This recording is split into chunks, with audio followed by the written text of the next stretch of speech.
Turkiston tarixining tilsimlari ko'p, sir-sinoatlarga to'la.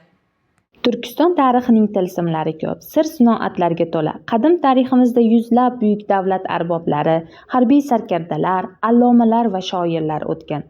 Ularning har biri haqida faqat bitta emas, balki o'nlab kitoblar yozish mumkin.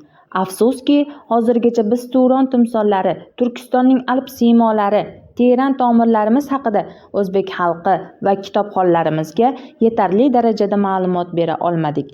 Turkiston tarixida o'tgan 55 buyuk siymo deb nomlangan birinchi kitobga 55 nafar davlat arboblari to'g'risidagi ixcham ma'lumotlar kiritildi. Turon davlati asoschisi Alp Ertonga, Afrosiyobdan boshlab Buxoroning so'nggi hukmdori Amir Said Olimxongacha bo'lgan tarixiy shaxslar hayoti va faoliyati bitta kitobda ilk marta yaxlit yoritilmoqda.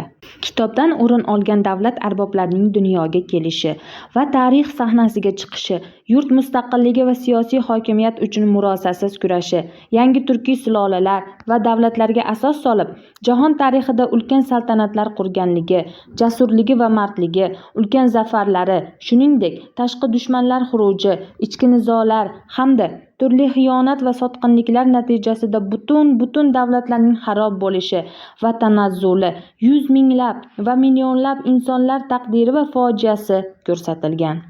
Ilk marotaba chop etilayotgan ushbu tarixiy asarga Turon va Turkiston tarixining eng qadimgi davrlaridan tortib 20-asr boshlarigacha o'tgan, yurt taraqqiyotiga munosib hissa qo'shgan va zaminimiz tarixida o'chmas iz qoldirgan 55 davlat arbobi haqidagi ilmiy maqolalar jamlangan.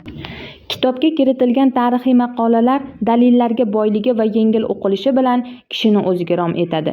Davlat arboblari va ularning faoliyati, mamlakatimiz tarixining shonli sanalari, muhim tarixiy voqealar sirasida qolaversa, Turon va Turkiston dunyosi va o'zbek davlatchiligi tarixiga qo'shgan hissasi hamda ma'naviyatimiz rivojida tutgan o'rni nuqtai nazaridan yoritilgan.